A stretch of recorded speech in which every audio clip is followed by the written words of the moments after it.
Welcome back to Off Ball Takes. This is your host, RB Laws, and this is my co-host.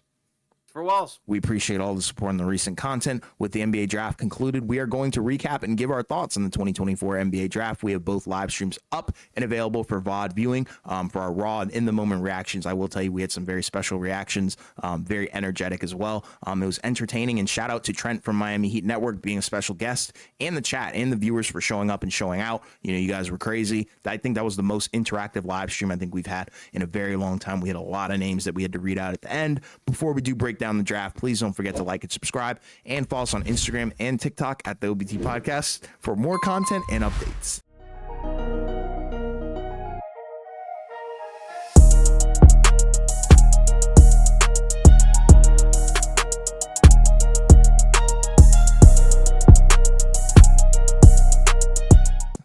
Yeah, so obviously also we want to shout out everybody, for also making our mock draft our most viewed video.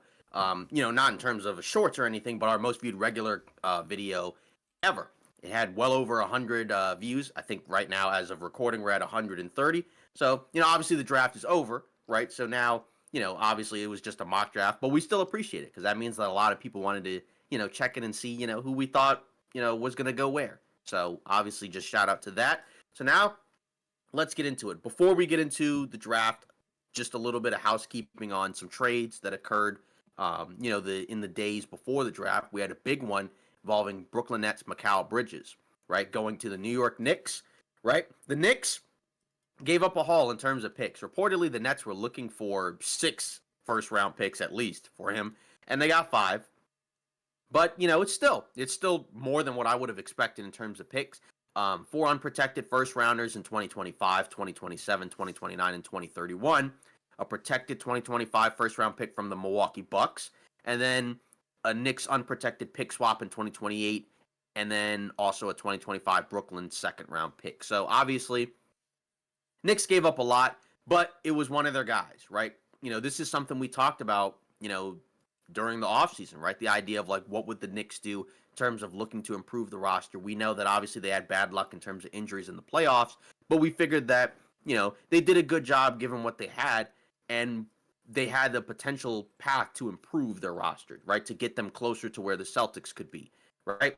And they ended up doing that, I think, with Mikal Bridges. Obviously, hasn't ever been named an all-star, but is a really good player. Was traded, obviously, from Phoenix to Brooklyn. Had a really good stretch after being traded there. And then this season kind of took a step back, but more so mainly just because he's not really a number one guy. But going over to New York, right, obviously that kind of puts him in a spot where now he gets to be, another guy in the offense, right? A 3-and-D plus type of guy, right? Where he can give you some shot creation, he can give you some finishing, he can give you some playmaking, but also he can defend, he can shoot, and also he is very durable. I don't think he has missed a single game in his NBA career, if I'm not mistaken, since he was drafted, way back. I mean, what was that, in 2019, basically?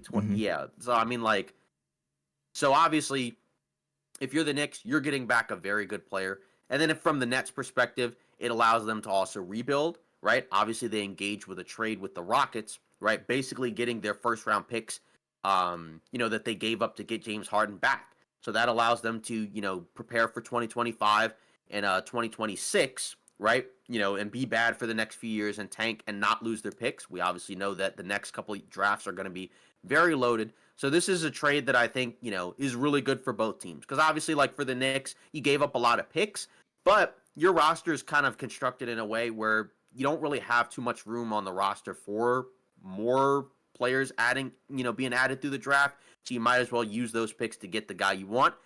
Former Villanova Wildcat, right? So obviously he's going to play with his other guys in Bridges and DiVincenzo and Josh Hart.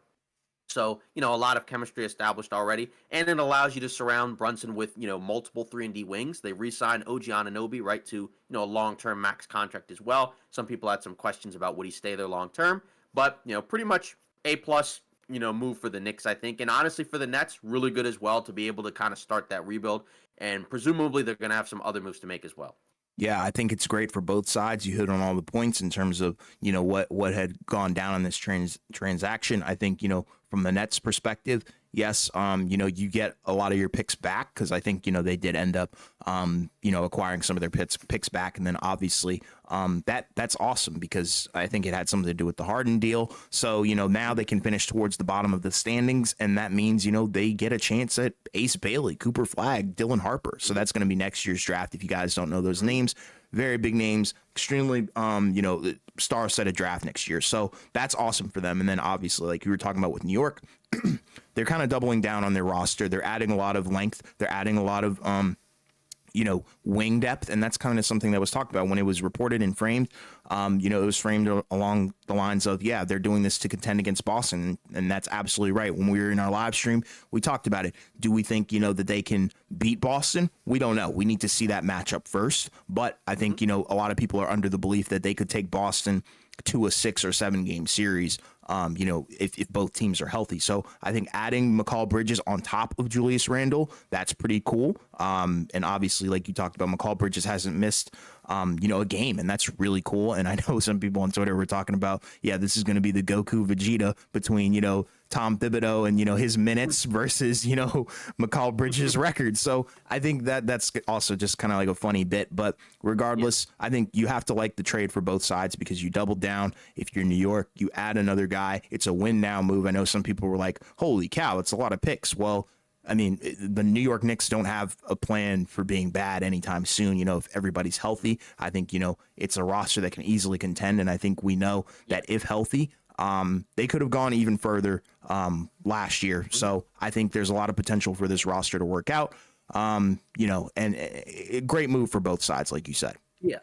Yeah. And obviously now it's like you're doubling down on building around Brunson, right? Because there was talk when he first came there, like maybe do they make a trade for Donovan Mitchell or another big star, even, early in the offseason, right? Thoughts about like, oh, could they get Kevin Durant or, or Devin Booker, Carl Anthony Towns. Yeah, Carl Anthony Towns, or even like a Paul George. But, they doubled down and we're like, Brunson's the guy. He clearly showed that he can be, one of your guys on a team.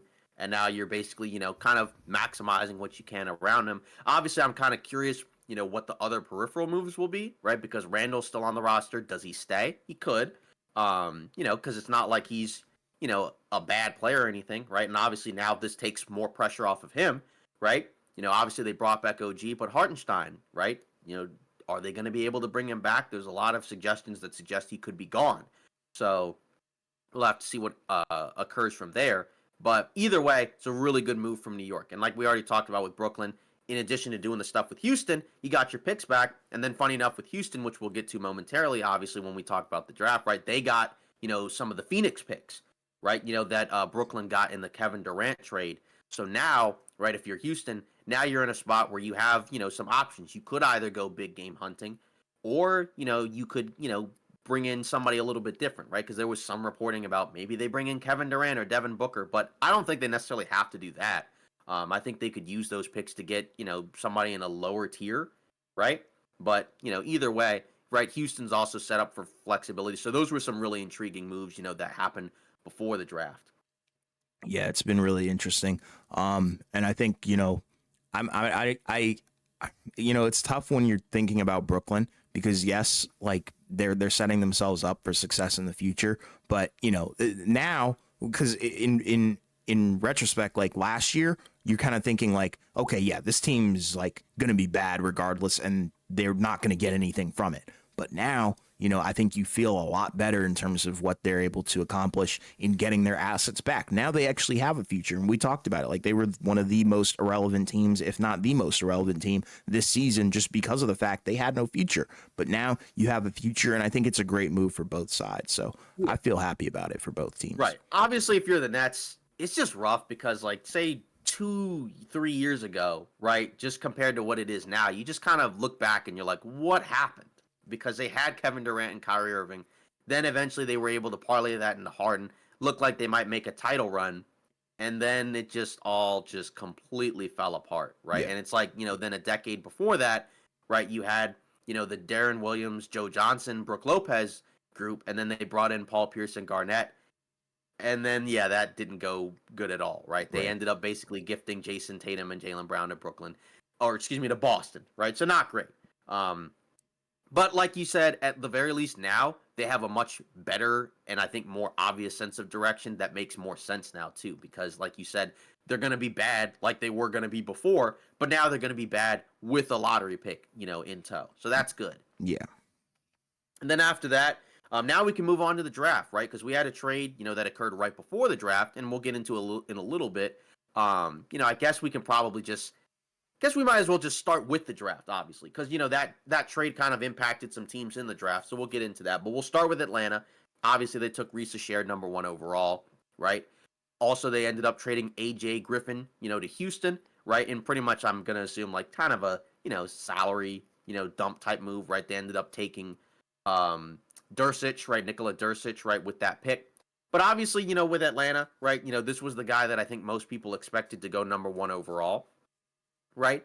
Just because of the fact that he's a wing, right? He can kind of do he's got a versatile skill set. In most drafts, as we've talked about, wouldn't be a number 1 pick, but either way, like when you look at, what Atlanta could have done, right? Taking a winning wing is fine. It's just a matter of what else do they do, with the rest of their roster, right? Because their roster, I think, has a lot more questions than some of the other teams, at the higher part of this, lottery. Yeah, and it's like, I've seen people who are mixed on this pick, which is kind of intriguing. I would kind of be willing to talk to somebody who doesn't like this pick, but, he's a 3-and-D guy. A lot of potential to be an elite version of that. And I think that's kind of what Atlanta needs. You look at their roster, the wing depth is not amazing. You have a guard room that kind of hasn't really worked out, but, I think a wing is kind of where you need to start. You have the big men, I think, as well. So I am curious, what this team does look like. And, some people have said, yeah, maybe not, a number 1 pick in another draft, but in this draft, we kind of have to work with what we have. Right.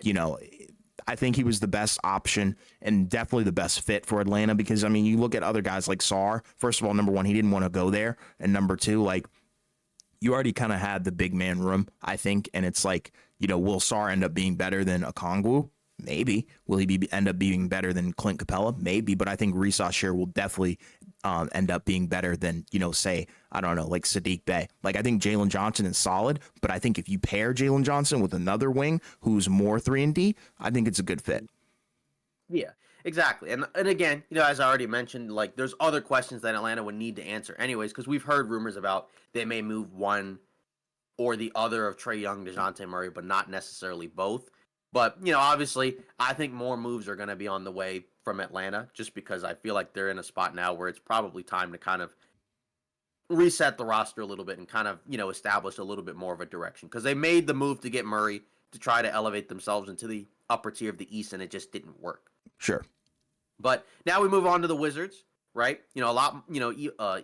Another team that was pretty active in the draft, they actually made a big trade, right? They ended up moving Deni Avdija, right, to the Portland Trailblazers, right, for an additional first-round pick, the 14th pick, right? They also got a future first. They got a couple of seconds back, and they ended up, taking Alex Sarr, right, which is, again, the guy that we expected them to take, right? We don't really have any issues with that, right? More of a defense guy right now. The offense, is pretty raw, but, you hope that it gets better. And obviously for the Wizards, they have way more room for a big on their roster, than Atlanta. And then obviously they took, they took 3 guys in the first round, right? Bub Carrington, as well. But, I'll kind of let you, as the Wizards guy, kind of give your thoughts. Because I know there are people that are a little mixed about what the Wizards did, right? Obviously, because they're kind of like, why did you give up Deni Avdija? He's a good player. But I do, I think you should, as the Wizards fan, kind of articulate your thoughts, right? Because this is your team. Yeah, like you said it best. Like people are torn. Like this is a mixed bag of, I don't even know what you would really call it. I'm sure there's a bad word for it, but we're not going to say it. But I think in terms of how people feel about it, the franchise is torn completely in terms of the fans. Like a lot of people were avid Deni supporters. A lot of people thought that he was a building block for the future. So did I. But, looking back on it, it makes sense because you drafted Bilal. This is a different regime. They didn't necessarily have any crazy ties to Deni Avdija or anything like that.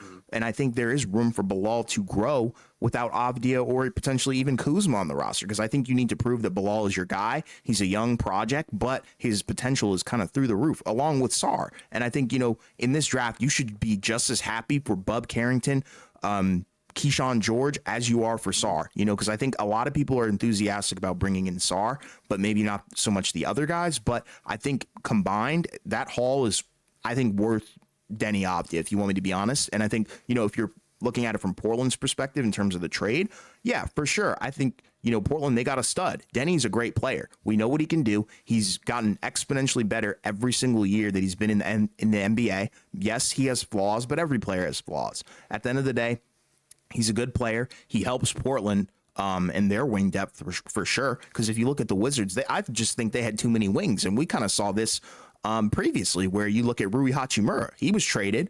That was kind of really the start of it. You look at Rui, he was gone. Then, now Avdia, Kuzma, who's next? So I'm thinking, just get rid of players that don't necessarily fit the timeline. Yes, Avdia had a lot of upside, but that's what warrants, the kind of package that you get back for him. Because not only did you get this first round pick in this draft, which I think was a good value because you're able to kind of get a guy that's like a sneaky good pick. Because spoiler alert, Bub Carrington is my favorite player in this draft. But, I also think, the 2029 future first round pick also fits your timeline as well. So you got two first round picks and some other stuff back as well. Malcolm Brogdon, that's another guy who could easily be flipped into something else. So, if there are any Wizards fans watching, don't be alarmed. Don't feel bad, because I think this is the first time that our franchise has had a sense of direction in a very long time. Normally, if you watch the draft and the Wizards are on the clock, there's no sense of direction. You don't know who they're going to pick. Look at Johnny Davis.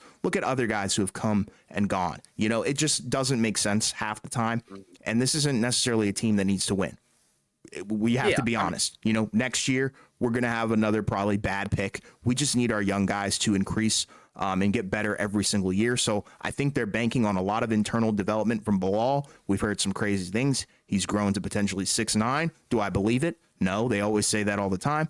But I do believe that he could play, up to that height because of his versatility and his length and athleticism. So I think they're just putting all their cards on Bilal being not necessarily the franchise guy, but more than a defensive-minded wing next year. Yeah, I think, when you look at some of what these teams did, I think you can kind of see that they're kind of angling for getting ready for next year's draft. And I think the Wizards would be one of those teams, right? Where it's, like you mentioned, Avdia is a good player. I think a lot of people would say he's a winning player. So it kind of sucks to give up a guy like that. But, if you're the Wizards, you did get, some other picks out of it. I guess it's just a matter of is that better than Avdia? But more importantly, like you mentioned, you're going to be bad regardless. So now you're going to have an even better chance at getting, a top pick in next year's draft, right? Which is what you want, because next year's draft, unlike this one, has some real, superstar guys up at the top, right? As you've already mentioned, you mentioned those names already. So it's one of those deals where maybe you might like it more for one team than the other a little bit, but at the same time, I don't look at it as a bad deal. You know what I mean? I think both teams made out well here. Yeah, with that deal. And especially again, obviously you're loading up on picks in a draft class that isn't regarded as a great draft class.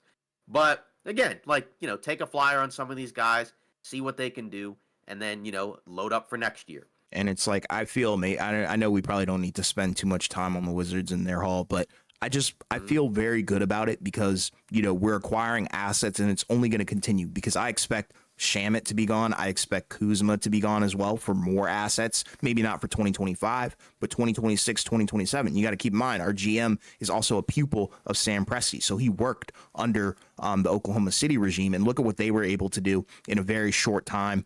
Acquiring all of these crazy picks and just being bad for a couple of seasons, and it just worked out in their favor. So I think that's what we're trying to model after. You can see the roster construction. We're building a defensive minded roster, which I think is where the NBA has been heading and trending in the right direction for a couple of seasons now. Look at all the previous champions as well. These are all homegrown talents. So I think, it doesn't necessarily make sense to go out and trade for, crazy stars or anything like that.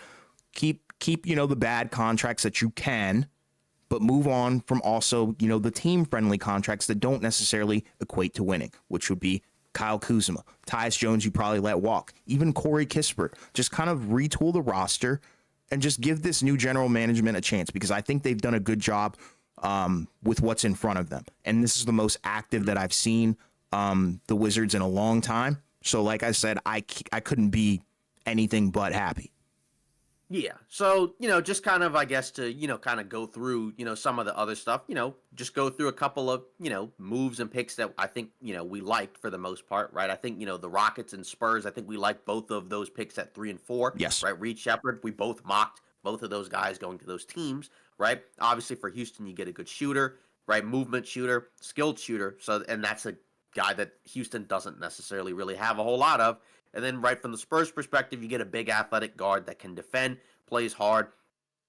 And then after the fourth pick, right, 5 is where things started to kind of diverge, right, Mm-hmm. where things got to look a little different than I think we expected, right? So Ron Holland ended up going 5 to Detroit. We both like Ron Holland. We think that was a good pick for Detroit. Obviously, it's a very bizarre fit because you don't have very much shooting in Detroit, but you're banking on that his athleticism and his activity should be able to, combine with hopefully a development of his other skills.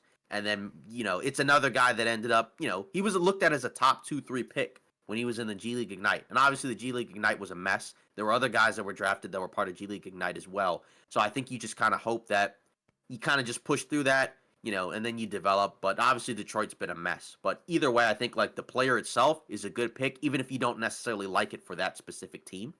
Yeah. I guess, right? Yeah, and it's like, we talked about it, and the whole NBA community talked about it. I think picks 1 through 4 were pretty much a lock. Everybody knew what each team was going to do by the time the draft rolled around. 5, like you said, things got a little shaky because yes, Ron Holland, like, we talked about it when they first started talking about the rankings. He was number 1 recruit last year. Everybody thought he was going number 1, but for him to jump back up to 5, I think is awesome because the upside is there. His defensive ability is there because of his athleticism. His athleticism obviously is his driving factor. He can get to the rim, he can get downhill, and he actually has a sweet mid-range game, which is kind of underrated. The problem is the 3-point shot, and that's exactly what you hinted at and alluded to, where, you're talking about the fit. It doesn't necessarily fit. I mocked Mataz because I thought he could potentially be the better shooter and all that stuff. But at the end of the day, I really, really do like Ron Holland here because I think it also shook up this entire draft. If Ron Holland doesn't go there, I think this draft looks completely different. But at the end of the day, I think the motor, his drive, it's going to be a good fit, I think, long term. Immediately, they probably won't reap the benefits, which is kind of awkward, I guess, considering where Detroit is in terms of their rebuild and what they really want to accomplish, because they really should be winning games, but instead they're kind of clamoring and hoping, that everything does work out in the end. But I think Ron Holland is a good addition at the very least. Yeah. And again, we're not going to spend time on every single pick, so again, I think we'll just kind of, shift through, a lot of the ones that we liked. I think we thought the Hornets pick, obviously, Salon, right? That was a guy that rose in the stocks, right? But I think we liked that. Yep. If you kind of go around, we liked Cody Williams going to Utah. Yeah. Bucelis, we liked going, 11. For Chicago, Devin Carter, same thing with the Kings, right? Kello Ware, we liked that for the Heat, right? So there were a lot of picks that we liked. But then, there were some other ones, right? But we'll get to those soon. I think Deron Holmes going to Denver, that was one that we liked because they needed a backup center. That was one that I think you had specifically mocked, so that was a good one. Obviously, you already mentioned the Wizards, getting 3 guys, which we already talked about. As we already mentioned, Ron Holland was a riser, right? Even Rob, and it's kind of funny because both Holland and Dillingham, those are 2 guys where they were ranked very high coming out of high school. Then going into the draft, their stock completely fell, and then they ended up going, up a little higher again. But Rob Dillingham, and this one was kind of intriguing, where he was drafted by the Spurs. And when we initially reacted to it, we were like, okay, for the Spurs, that's pretty cool because it's a, potential future backcourt. You got offense and scoring with Dillingham. Then you have athleticism and defense with Castle. And then he ended up getting traded to Minnesota. So now, right, the map is a little bit different, right? Because then I don't like it as much for the Spurs. We talked about it. It was very strange. When we were on the live stream, my only guess was, maybe they use those future picks to draft somebody. But, after kind of sitting on it, because some of these picks, since I've, sat on them since we looked at them yesterday, right? I felt a little bit differently about them. But my other guess could be kind of like with the Wizards, where it's another team that's gonna look to just bottom out. Where it's like if you're the Spurs, just move Dillingham elsewhere. We'll be all right with Castle, and we'll just stink next year and just take whoever falls to us in the top 5.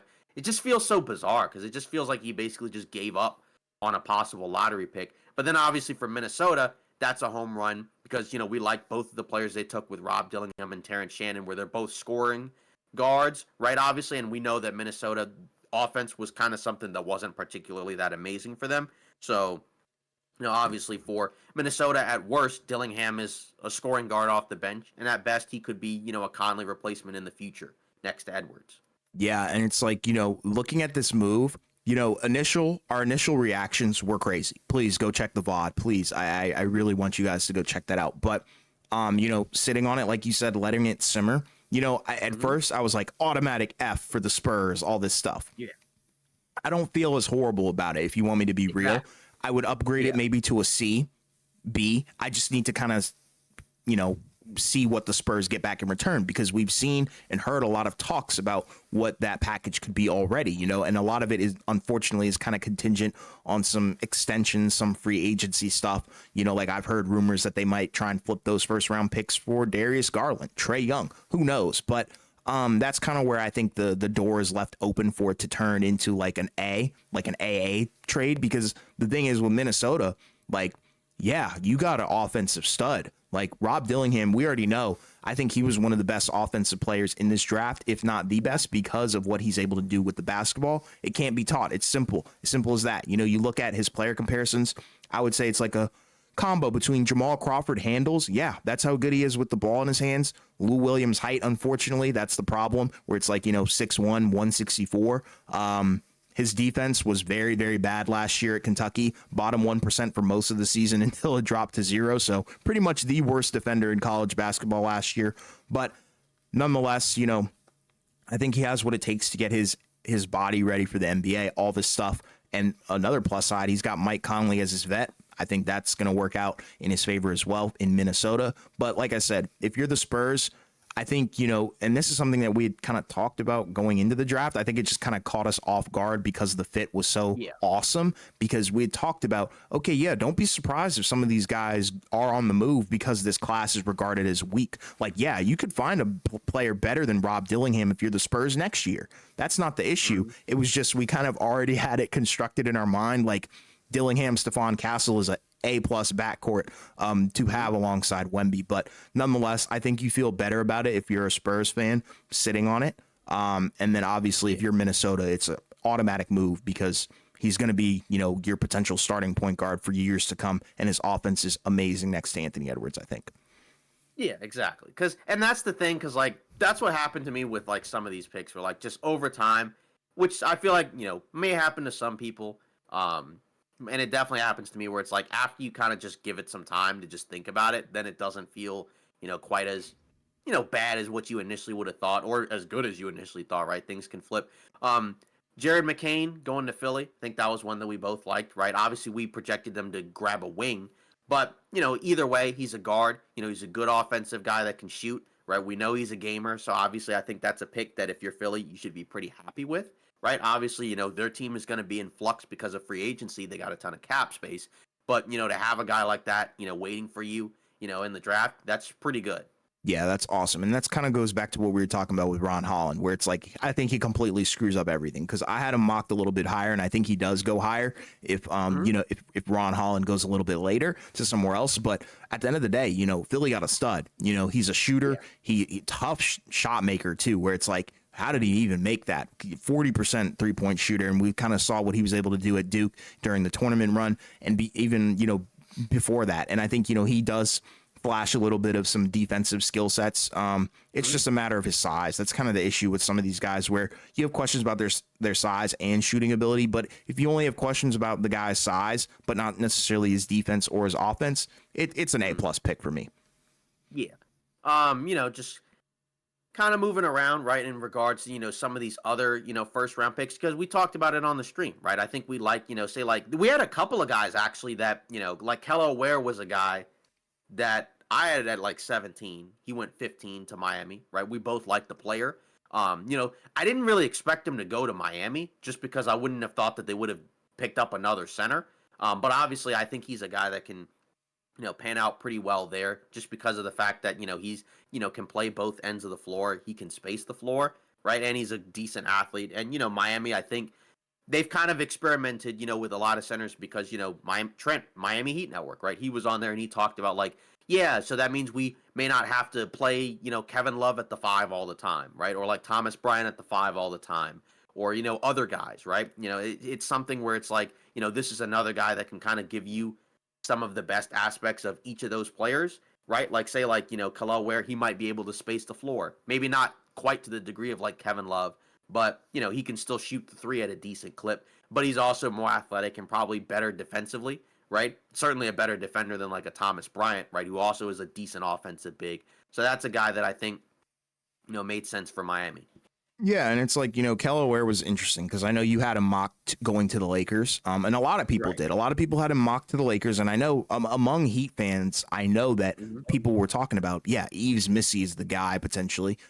Kelly Ware is the guy as well. We kind of lean towards more Collier, which we'll get to in a little bit. But, with Kelly Ware, I think it's amazing because, Miami and the Lakers, they're kind of in the same predicament where it's like AD plays a lot of center. So does Bam, obviously, but they both could also play 4, and we've kind of seen them be amazing at both positions, and you're kind of wondering which one would be better. But with Miami, now you get a guy that you could potentially assert into the starting lineup immediately, and you get Bam at the 4, and it's like, oh my gosh, like we have a floor spacing 5. Now Bam can really actually work in the ISO because if you guys didn't know, Bam is regarded as one of the better one-on-one players in the NBA by his peers, not maybe by, NBA fans. But if you kind of watch ball and ball, the guy is a bucket, and he's also amazingly versatile on the defensive end. So I think adding a guy that complements Bam more so than Jimmy is the right move here. Right. And speaking of which we hadn't even talked about, he signed, a big, extension, over the next several seasons, right? So obviously he's going to be there for the long haul. And like you said, I think, kind of shifting the roster and pivoting the roster more so towards, all right, how can we get the best out of Bam? I think is probably the best move just because of the fact of his age, right? That he hasn't probably quite reached his peak just yet. He's only getting better, right? Whereas Butler is, even though he's been really good for Miami, he's only getting older, right? Obviously, Shams Charania mentioned that he's not signing an extension and that he'll probably just move into free agency, but that won't be until next season. So kind of curious to see how that situation plays out. But just kind of moving along. Obviously the Lakers, right? They took Dalton Connect, right? Which was another guy that, unlike Khalil Ware, this is a guy that fell, right? Because on most people's mock drafts, he was projected to be, a lottery pick, right? Some people had him, in the upper half. Some people had him like in the lower half, right? I think I had him at like 10. I want to say you had him at 12. But he ended up falling to the Lakers, right? Which I think was kind of a surprise just because of the fact that, most people expected him to go earlier. From what I understand, the reports are that he mainly just fell because of his age. It wasn't because of medical issues or, anything like that. I think there may be possibly some defensive concerns as well, but the biggest factor was the age because he's 23, right? He played 5 years of college, also was a JUCO guy, right? And those type of guys, that are, at that age aren't normally lottery guys. So, what are your thoughts on that one, right? Because I think this was one where I think we were kind of mixed about it initially. I feel better about it now, but initially at the time, I was kind of like, wow, I didn't really expect that. But also like, obviously Khalil Ware was off the board. So I don't really have a problem with it anymore. Yeah, and it's like, that's kind of the best way to describe it, because when we were talking about it live, once again, I hate to keep pushing it on y'all, but please go check it out. Our reaction was, oh, great, another Austin Reeves, automatic C. That's kind of how we felt. But now looking back on it, I would go B+, A- if you want me to be real, considering who was on the board, who was left, and the rest of the guys that could have fit into this roster. I think he makes a ton of sense. Number one, first of all, I think he's going to potentially elevate and make JJ Redick look like an even better coach than he potentially will be, because I think he's going to fit right into his system. He's going to be a great shooter. 6'5", 212. He's got a frame. Obviously, he can do more than just shoot, so that's pretty cool. He can. Exactly. And it's like, I think it opens up a decent amount for your playbook. Not trying to get too Xy and Oy or anything like that, but Right. run off screens. I think it's going to be interesting because, like I said, Yeah. not just a shooter, but a creator. Like I said, Austin Reeves-esque, but considering what was I think a little bit available, more what's yeah. up? More I think flexible, he's more right? flexible of a shooter Exactly. than Austin Reeves, because I think Reeves is a little bit more like, if he's off the dribble, because like, last year he didn't shoot as well in catch and shoot situations, but I think this guy could possibly be more of like a movement shooter type guy where he, like you said, he could run off of screens, Yep. dribble handoffs, maybe some pick and roll as well, attack closeout. So like you said, he's a shooter plus where like he can also do more. He's got a scorer mindset, and I think a guy like that can help. Even if you would have preferred maybe a big or maybe somebody defensively, he fell so low that at a certain point somebody was going to take him. And I think because of his age, he should be a guy that like Austin Reeves, should be able to kind of come in and play minutes. Obviously you don't want him playing 30 minutes a game, but he could be a guy that could come in, like Pods, just come in and play minutes, not comparing players, but just a guy that can come in and kind of impact the game, and just, kind of light it up at different points. Yeah, and he gives you depth, and I think that's the most important thing because you look at it, I think he can play 2-3. That's kind of what I'm looking at him as, whereas AR is more 1-2, 2-1, however you want to look at it. So I think it does give you depth and even flexibility to play them at the same time. How awesome would that be? Right. I think it definitely improves your roster. I'm not going to say like it makes them automatic championship favorites. Nowhere near that. Right. I'm just saying it makes you a lot better than last year because maybe you don't have to plug in some guys that maybe shouldn't have been playing like last year. I think this guy deserves a real shot, and he's proven it through his college career.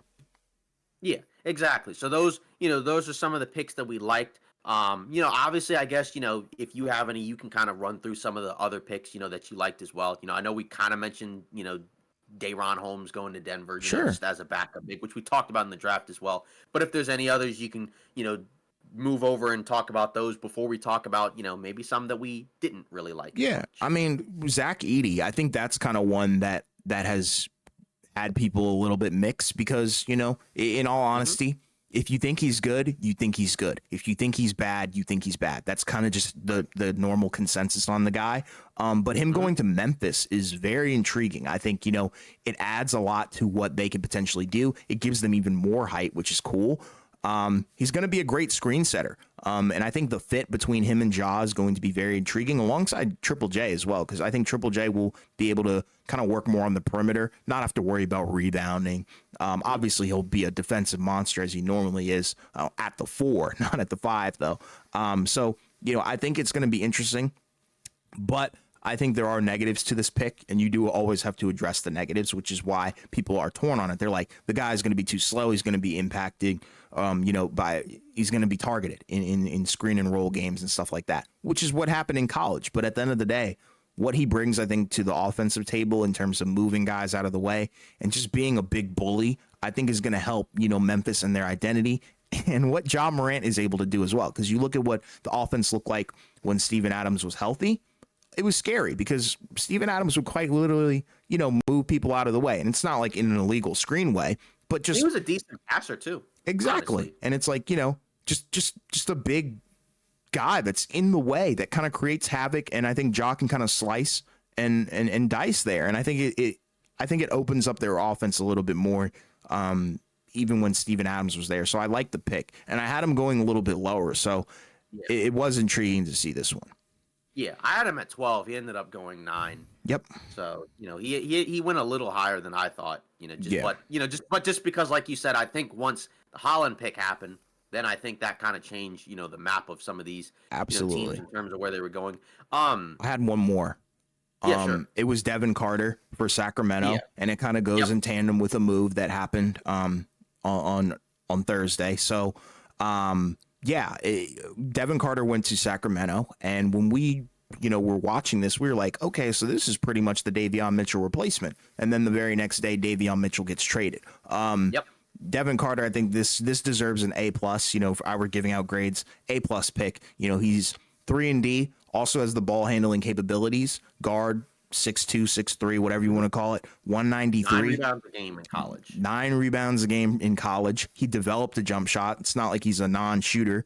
like 30 something percent from the 3-point line. So not in the 20s, kind of like where you see the trend of some other projects. Like, but this guy is not a project. He's an NBA ready 3-and-D guard that I think will help the Kings in terms of their depth, because we saw once their guys got injured, yeah, they struggled, missed the playoffs completely. So I think, you look at the Kings, and I think he's a great fit behind De'Aaron Fox. And I think, it's awesome because you look at the guy, freak athlete too. Crazy vertical, was able to pull off some dunks, and he's a lob threat low key. So great pick, all around point guard. Amazing. Yeah, exactly. Those are my two standouts though. Yeah. So yeah, and then also like we already mentioned, Cody Williams for the Jazz. We like that. Yes. Bucelas, pretty cool as like a local guy, right? Being able to go to Chicago, and I think it kind of again gives us some insight into what Chicago's probably going to do, right? In terms of rebuilding, which is what we thought they should do anyways. But good to see that they're doing that. So I guess we can probably get into some other ones that were a little bit more bizarre, right? And it's not necessarily that the players are bad. Sometimes it's more so just like where they went was a little bit questionable, I think. So, this one, and it's not the pick. So I just kind of want to, address that. This one was more so funny, if anything, just because it has some other implications of what the rest of the roster could possibly look like. Donovan Clingan going to Portland, right? Obviously, I don't have an issue with, them taking him. It was just sort of bizarre because they already have multiple bigs. So now they have 3 centers. Right? But the question is, what do you do with all of them? Right? So presumably you're keeping Clingan, right? Because obviously you just drafted him, and he's got a skill set that should translate to the NBA, right away, pretty well, right? But then you have Ayton, right, who they got from Phoenix, right, who was the former #1 pick, right? Probably the best offensive guy, of any of them. Well, I guess right now, yeah, the best player, but also the best offensive player. But obviously has some other questions about him as well, right, which we've kind of seen. And then Robert Williams, right? Probably the most intriguing because he was on Boston. Very good shot blocker, defender, rebounder. Actually good passer as well. But he's always hurt. So if you're Portland, I'm going to assume more moves are on the way. So, because again, I think this is a good pick for Portland. It was just more so funny just because of the situation. Yeah, I mean, I agree completely. And it's really a win. Like, if you want me to be honest, I think it it would classify as one that we liked, but like you're talking about, bizarre fit considering what you have on the roster. It's like one of those guys is going to be moved. And it's kind of intriguing who it's going to be, because if you look at Clingan's value, skyrocketed. There was serious talk going into this draft that he could be #1. So to get a #1 overall kind of caliber guy for this draft to fall to #7, that's pretty awesome if you ask me. That's a win. I know there were teams trying to trade up for him. That didn't happen, which is also intriguing as well. Probably because nobody just wanted to move from their spots that high. And, he brings a lot to the table. Defensively and shot blocking wise, I think he might be and could be the best of the 3. His slip offense is really good. His passing could also be very good. Shooting, I don't know. I don't know how I feel about the shooting. It's a possibility. He's gonna be a shooter. It's a possibility, but it's always there because we do kind of see guys develop a jump shot later on in their careers. But at the end of the day, yeah, Zach Edey could also be one. Do we believe it? No, but Clingan, I think it's a good pick. But like you said, bizarre in terms of the fact that now you have 3 centers. What are you going to do with one of them or 2 of them? Yeah, both of them. Yeah, another one. Think you're lower on it than me, but again, I don't know. I have some questions about him as well. Oh boy. Anyways, so and we also had an Oklahoma City Thunder fan, the Homelander, right? So shout out to him. He's always in our streams. He was kind of questioning this pick as well. Now, obviously, we won't see him play this year because he's a redshirt, but it's Nikola Topic from the Oklahoma City Thunder. So I've heard some people speak highly of him in terms of his passing and playmaking and things like that. And they think he'll be really good. But we have somebody over here that is not a huge fan of Nikola Topic, and I will let you have the floor, and I will let you give your, reasonings and explanations because I think they're very intriguing and interesting and also good. He's young. #1, he's very young. 18 years old, and I know, and it's crazy. Like when I was researching, talking about this guy for this specific video, people are high on him. I don't see it personally. and you guys can classify me as a hater or whatever. Yeah, 25% from the 3-point line. I'm just going to start with that. He has no jump shot, and I will give him credit. His offense, in terms of his passing, best passer in the draft for sure, and I think that should not go, without talking about it, because I think that's elite. Being a point guard, averaging 7 assists on very limited turnovers, very, very freaking good. Rebounding, it's okay. I kind of would want more from him at his size, and this guy's been compared to the likes of Luka Doncic. I don't believe that at all. And I know, I just don't like the fit for Oklahoma City. That's the thing, because even when he does get into the paint, he's bothered by contact, and that's not a good thing. Partially torn ACL, that's not good. You've talked about it multiple times with the physicals. I don't know how they were able to fool people with the positive wingspan, because if you look up a picture of him, you can easily do it. Yeah, he has the T-Rex arms build where it's a negative wingspan. So just too many red flags, too many odd things that I think are kind of impeding what I would, I guess, some people are calling it a successful pick, but me, I can't do that because I think there's too many red flags. He's not even going to be playing next year. But, I know a lot of people are also saying this guy's going to be better than Giddey. Okay, cool. That's where I think, it's not an F pick. It's not a D. I think it's more of a C, where it's mid to me. But yeah, I'm not too hyped about it. But there is a world where he could easily be, their backup point guard and an easy good fit. Next to Chet, because I think that's where people are kind of high on it, where it's yeah, him and Chet could be elite because he's a great passer and things like that. And hey, maybe you elevate him to the 2 at some point. I don't know, because what is their roster going to look like? Because now I think it gives you depth for sure. Obviously not next year, but in a couple of years, he'll hopefully be back. And then you can kind of pair him with, Lou Dort, Caruso. What is the starting 5 going to look like if Topic is there? That would be my other question. And the fit is just odd. Me personally, there were other guys available. I think, Devin Carter would have made a little bit more sense to me. If you're going for backup point guard, you could have gone even center. Kello Ware was there. There were a multitude of guys there that I think Oklahoma City could have gone for. I had them picking Kennett. So it's there is a room there was a pathway for them to, I think, have a more successful draft. But yeah, I'm not high on this pick at all, if you want me to be honest. Yeah. I mean, honestly, I'll give you the floor in terms of other picks that you didn't really like, and I'll kind of just bounce it off of you, to be honest. Sure. I mean, let's look around here. I mean, that might be really the only one that kind of had me scratching my head, if you want me to be honest. That was really the only first round pick of real significance that just had me ticked off a little bit. Like I said, when we were watching this live stream, we were very confused by the Spurs, but you wrap your head around it and you're like, okay, we get it. They're going to try and probably flip those assets and just be bad and just acquire some real stars, when you actually can. And it is what it is, because I know people want to see Wemby succeed early on, but if you want me to be honest, I really feel good about almost every other draft pick, honestly. Yeah, the Topic one I feel like is one where it's almost like a litmus test in terms of some people are high on it, some people aren't. But like you said, I don't really, because I feel like most of them kind of went to especially after the lottery. I feel like most of them kind of went to teams where it's oh, that makes sense. Yves Missy, right, going to New Orleans when Valanciunas might leave, and now you get a cheap first round pick at the center spot. That makes sense, right? Pacome Dadier probably won't play, right? He'll be a guy that's overseas, right? But as a guy that could be a guard or a wing, right? And then he can develop, that makes sense.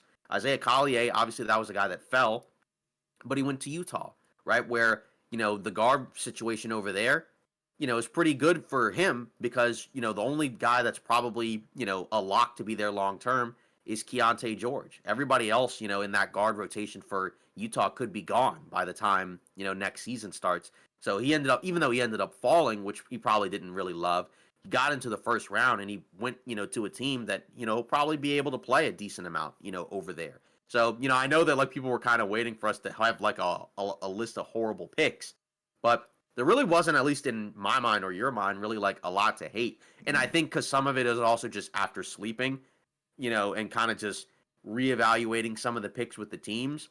Now I think we feel better about where a lot of these guys, ended up going. It's just I have some questions about how some of these guys will actually fit into the rotations, given who's on the actual teams. Right. Yeah. And, that's kind of how I feel. Like I said, the only missed pick or pick that I consider a miss at the moment would be Topic. Number one, because he's not going to be playing next season. And number two, like I said, awkward fit potentially. I will say what's up? There was one that I think did kind of set us off a little bit. Which was it? The Bucks picking AJ Johnson. Okay. Yes. Yes. Yeah. Where we had no idea how to really react because obviously, he played overseas, in Australia, and the numbers aren't really that good. But I guess, at the same time, it's like he could just be an upside guy. But I don't know. That one was kind of a strange one. And like the second round was also fine too, right? Because obviously, one thing about AJ Johnson, I think this is where we both stood on it. We were like, why couldn't they just get an impact player that's going to help them going into the new season? That was, I think, our number one question. Yeah, and to be honest, obviously, like, again, we talked about some second-round picks we liked, right? Like, we liked, there were some guys that ended up just falling. Like, Kolek we thought might be first round. He ended up going second round, I think to the Knicks, right? Obviously, Memphis ended up getting some picks. They got 3 guys, right, in the draft. And we'll obviously talk about it. But I guess we can just kind of go into it now. Like, in terms of teams that you thought, were winners, obviously it's like, you don't really want to automatically say like, these guys are for sure winners. But in terms of what we liked the most, right, I think you can probably have the Wizards there for sure. I think you can have the Grizzlies there, especially after when we were watching the second round today and we saw the guys that they brought in. I think they did a really good job. Miami, I think you like what they did. Even LA, I think you like what they did. Philly, same thing. But, Minnesota, obviously for sure, right? So I think, in terms of like, teams at the top that you probably like, probably Minnesota, right? Probably Washington, not Miami. And then, after that, I think Utah did a decent job as well. So I think like in terms of those 3, right? With Utah, with Washington, and with Memphis, and Minnesota, I guess, so 4. I think I really, really liked what those teams did. Not that the other teams weren't winners, because I think like the Heat and the Lakers like the guys that they picked as well. They're one, it's one player, so you can add them to the list as well for sure. Yeah, I agree. Number one for me would be the Wizards. I know that's a little bit biased, but like I don't even think I even talked about their other picks. You got Bub Carrington. I think everybody knows, huge fan base in terms of what he can potentially become. Money from the mid range. He doesn't miss about 50%. Around that clip for mid-range. So he high IQ. It's just the 3-point shot needs some development, but late blooming guard, but I think he has so much potential. And I think what the Wizards are doing, they're kind of picking guys that I think have a ton of upside that you're going to see, not necessarily year 1, year 2, maybe even year 3, but come year 4, year 5, you're like, holy moly. Okay. These guys are going to be great next to some generational talents. And it's like, these guys might not be the cornerstones, but they're going to be, the supporting cast. So that's kind of what I think the Wizards were going for here. Even in Keyshawn George, where it's like everybody falls in love with this guy's potential, rightfully so, because you look at it, he's got the frame. He just has never produced. And I think it's going to be time for him to produce at the next level. 7 points per game last season in college, true freshman. But yeah, it's crazy. Like the upside, I think, of the Washington Wizards picks are amazing. And then, like you said, I think the Heat are one for sure because you gave yourself some more versatility and you're also giving yourself, a center that can do it all, kind of just like Bam. But he has a more established jump shot. And, I think those two combined are going to be awesome. And then Utah for sure, because you got a high quality bunch of guys, crop of guys, and Cody Williams, who I think has the highest star potential out of anybody in this draft, just because of what he's been able to accomplish in college through one season. Then you look around at it, Isaiah Collier, you got a guy who was, mocked very high. Some people, way early on in this, before, the college season even started, had him going top 3, top 5. So you got a top 3, top 5 talent potentially going, number 29. So that's awesome. And then obviously Filipowski, he's dynamic as well, and what he's able to do as a shooter, rebounder, and even a passer as a big man. So awesome stuff from Utah, Washington, and then Minnesota for sure, because you got Rob Dillingham and only had to give up, 2 future first round picks for probably when you're going to be decent. So, I wouldn't be too scared about the value on those. And you got Terrence Shannon Jr., another guy. Shout out to him, prolific basketball player. It's just he got lucky in terms of falling to Minnesota, I guess, or Minnesota got lucky that he fell to them at 27, because, this guy averaged like above 20 points per game, very efficient, and he's awesome. So I think it's going to be really cool. Yeah, so I think a lot to like in terms of like where, what a lot of these teams ended up doing, right, in terms of, both rounds. I guess, and because like you said, it's kind of hard to really hate, too much of what the teams did, because I think part of it is given the circumstances, like because, again, like Reece Auchier probably wouldn't be a number 1 pick in most drafts. But, of the guys available, right, he almost kind of had to go number 1. In a way, which, again, doesn't feel great. And I think it's tough because if he doesn't pan out right away, right, there's going to be a lot of eyes, kind of, talking about, hey, this guy was the number 1 pick and he didn't really pan out, right? Because obviously we just got off of a draft where Wembanyama went number 1 overall, right? And I don't think this guy's going to be that. But, either way, I think given the circumstances, I think a decent amount of teams did a good job with what they were able to do. Right. Yeah. Maybe that might be a little bit more optimistic compared to how other people feel. I don't know, but I think you like it for the most part. Yeah, and it's funny because I've been seeing something very interesting. Some people are saying Ron Holland should have gone number 1, which is kind of interesting. Like I said, and I get it because I think some people think Ron Holland can be better than Reece Auchier, but at the end of the day, I feel like Atlanta's kind of looking for an immediate impact, considering they haven't really moved on from anybody crazy. Yeah, so, also, Bronny James, he got drafted. Yeah. No surprise he went to the Lakers. I think we were all kind of expecting that. I know we talked about at different points that he could be, that he could have been drafted higher, possibly, right? Where it's like he could have been like early second, late first.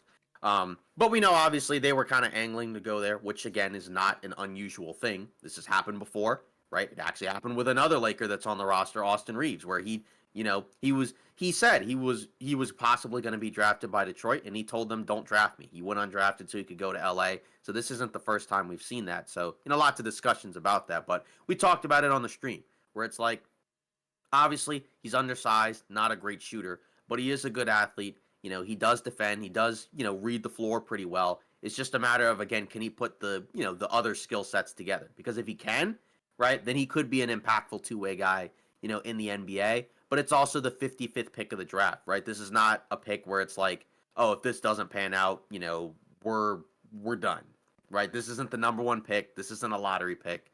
This is almost the end of the second round, where a lot of guys may not even necessarily be on the roster anyways. Sure, and it's like, and another point I think to add to that is the expectation shouldn't be that, he's this crazy talent. You look at his stats in college and they're not amazing. And I've already talked about it with you on the live stream today when he initially got drafted. Give him a pass because he dealt with a medical emergency in the cardiac arrest. You don't expect a player to come back from something as serious as that and be this prolific player. So that's why it's like, last summer when this happened, that's why I think a lot of people give him a pass for his stats. And, I think he has so many tools that could be useful as an NBA player. He's smart. He has defensive IQ. And he obviously has the athleticism. So, like you said, it's just the jump shot because he could easily be a 3-and-D kind of guy. Mm-hmm. Exactly. So, I think that's kind of how you have to look at it, right? Like it's, you're taking him on, seeing if you can develop him. And, if he develops, the best version of him is probably a solid rotational player. Yes. Right? And if he doesn't pan out, well, then that's obviously unfortunate. But, obviously LeBron gets to play with his son in Los Angeles with JJ Redick, his coach, obviously. So that'll be, an intriguing, interesting, story to look at. First father-son duo to play in the NBA together. Yeah, exactly. Like, do I expect him to play 30 minutes a game? No, I don't really expect him to play at all, to be honest, right? Like, he'll probably, I would guess, he probably will spend a decent amount of time in the G League, which is fine. And like you said on the live stream, you also have to factor in, he had the heart thing that happened. So that's where you might give him a little bit of grace for having an underwhelming type season at USC. It's not like he just went in there and just didn't play well. Like, he had a situation where, he was in a rough spot.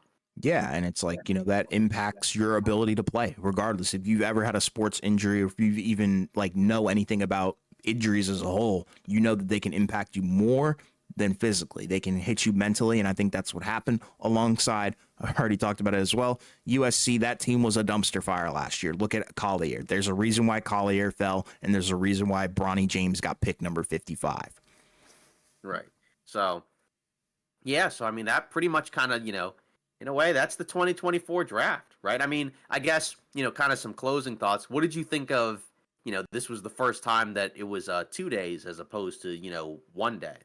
Yeah, I never want to do that again in terms of splitting it up into 2 days. And that's no offense to the second round guys. I think it's better that we do it in one sitting. I know, sometimes people get burnt out. They turn off on the second round. But at the end of the day, I think 1 day is cool. But I understand why they did it 2 days this time around, and assuming they're going to do it and continue. But me personally, the what's the word? Presentation wasn't as it just wasn't as good as as yesterday's, in my opinion, in terms of the first round. I thought the first round presentation was very well thought out, well done in terms of, the clips that they showed, the way they interviewed the prospects and stuff like that. Day two seemed more like a circus show, and we were all kind of waiting for, the inevitable at pick number 55. That's what it really felt like, in my opinion. Yeah, exactly. Well, yeah, well, like I said, that's the 2024 draft. So now, we're kind of on our way to, the rest of the offseason in terms of, free agency, right, which comes up first, obviously Summer League, but, free agency comes first. So we have, some key dates, obviously, if you're watching this, right, it'll be Friday, June 28th, right? And on the 28th and the 29th, those will be important dates for, players and teams to decide what, their options will be on contracts, right? So whether or not players will opt out or opt in, right? Whether or not guys on rookie deals, right, will also be, exercised and whatnot. So, and there's a few names, right, obviously to look out for, right, because, some of the decisions they make might, kind of determine what happens, right? So obviously, we had one that happened during the draft, right, where it was KCP, right? He opted out of his, of the last year of his deal, right? And this is kind of this is an important decision, right? Because obviously he's a free agent. He plays for Denver, right? He's the starting two guard there, and they kind of need to re-sign him, right? Because if they lose him, then they have to elevate one of the young guys. That may not go all that great. So, and obviously they're going to be in the second apron. So that's another concern as well. That limits what they can do. But a trade happened, right, during the draft, which was one that we didn't expect at all. But it was Reggie Jackson being traded from Denver to Charlotte. Denver had to attach 3 second-round picks unprotected in order, to get this done. But obviously for Charlotte, right, they took on a contract. But for Denver, one, obviously it opens up a roster spot. But two, more importantly, it saves the Nuggets a significant amount of money, right?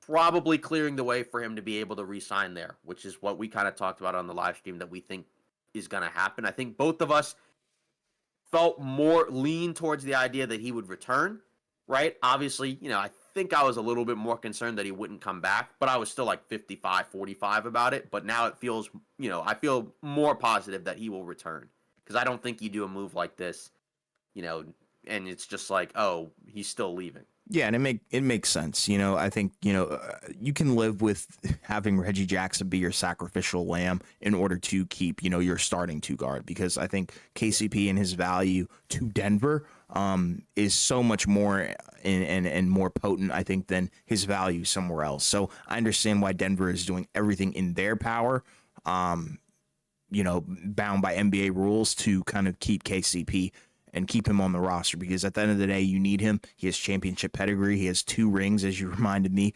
in the live stream. So, yeah, awesome player, especially for his mold and what he's able to do. And his stats were virtually the same as the championship year, so there's no reason not to go out and, continue to have him on your roster. Yeah, and also, It sounds like that the Nuggets are gonna probably extend Jamal Murray, which makes sense, right? Basically, 4-year max, 209 million, pretty much no brainer there, right? Obviously, Eric Gordon sounds like he's gonna opt out of his player option, so he's gonna enter free agency, right? He can still kind of play; he's older, so he can probably help out, another team. Sounded like he didn't really love it in Phoenix. I mean, I don't really think anybody really loved it in Phoenix this year, but No. yeah, so I'm assuming, that he goes to another team. I just don't really know where, but I'm going to assume a contender mainly because of his age. Yeah, I think that makes sense. Like, I feel like he could really go anywhere, like you were talking about, Yeah. but in all reality and what his career timeline is looking like, yeah, contender for sure. And like you said, I think he could give you some impactful minutes in terms of what he's able to do on the offensive end with his 3-point shooting and obviously what he's able to do defensively. Veteran pedigree. Right. Yeah. And then, obviously we have a couple other guys, right? I think LeBron, he's got, his player option to kind of, be determined, right? I think our expectation is that he will opt out and then re-sign. Maybe not on the first day necessarily, right? Because there's kind of suggestions that he probably just, he kind of wants to wait and just see what the Lakers do. But I think I still have the expectation that he'll re-sign. Just, I don't know how many years, right? Like, let's say that maybe, like, if they don't do anything, maybe he just signs like a 1+1. But maybe if they do something he really likes, maybe he signs for 2 or 3. I don't know. But either way, I think he comes back. Yeah, I mean now, post draft for Especially sure. now. Yeah, especially now. Post number 55 pick for sure. That's a lot. I mean, the fact that it's already been said, like, the first father-son duo, like, he's coming back, which we already kind of assumed anyways. Yeah, that makes sense. Yeah, right. No questions asked. Yeah. Another big one, Paul George, right? This is kind of another intriguing one because he's got that big player option, right? And there's been a lot of talk about, does he opt in and get traded?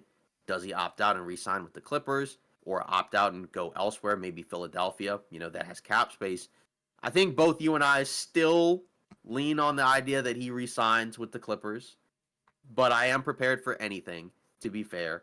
But I don't know. Like, this one is a little bit harder. I feel like to kind of just assume. Like I said, I think he goes back to the Clippers because I just feel like, and I think you kind of made a good point on the live stream, the idea of like, it's probably just the best situation right now, mainly because the Clippers were, obviously they kind of fell apart this latter part of the season, but when they were healthy, they were really good.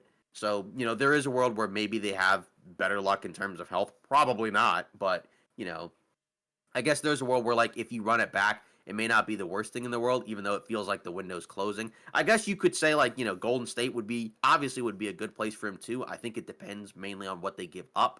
Right, because like Chris Paul, he's got a little bit of time left to figure out whether or not his contract is fully guaranteed. I think they can push it back, the date back, so that way they can give them more time to figure it out. Then you still have to figure out what happens with Clay. Does he come back, or does he leave and go elsewhere?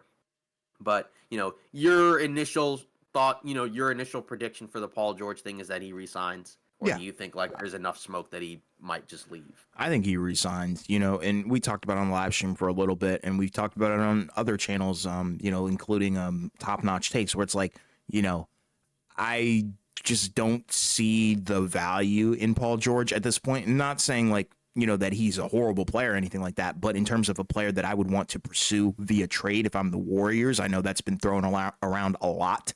And it's like, yeah, in theory, Steph is better than Kawhi. But look at the roster of the Warriors. It's not great.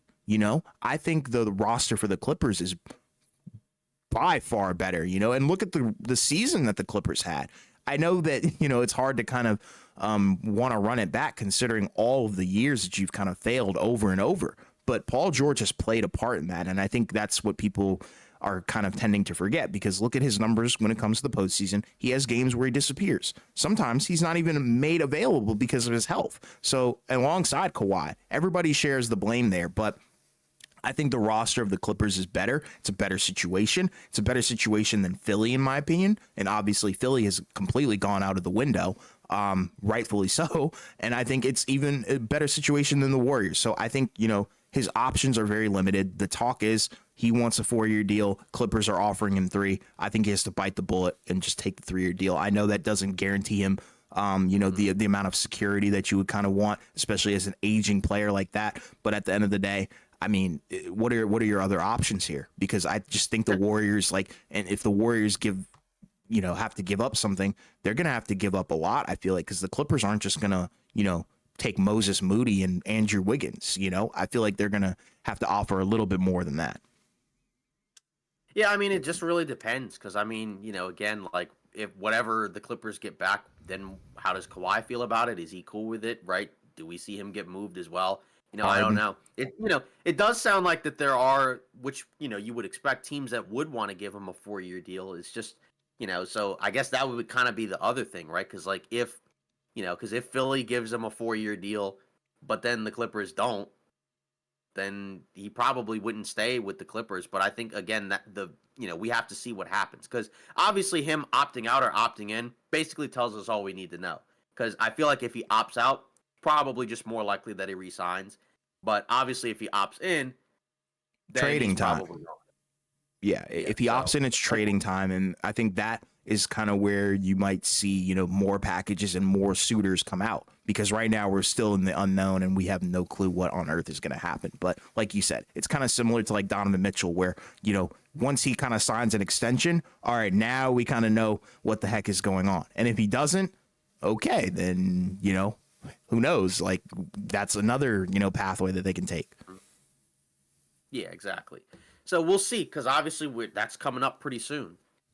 Yeah. Well, that's it for today's episode of Off Ball Takes. Obviously, shout out to everybody who joined us in those live streams. We really appreciate all the, the support and all the commentary, right? And all the reactions and all the, takes that were going on, in the draft. It was pretty fun. So obviously, if you haven't, seen them yet, right? The VODs are up. So check those out. Obviously, we're going to have another live stream coming up, right? Where we're going to have on June 30th, right? That's day one of free agency or the moratorium period, I guess, to be exact. So, we're going to be reacting to free agency signings, and kind of seeing, what happens from that point, right? Obviously, continue to check out, the shorts and the short videos and content as well. We see the subscribers going up. We're trying to get to 100 subs. So thanks for all the support. If you leave a comment, we'll try to read it at the beginning of the video. So hopefully we either see you in the next live stream or in the next video.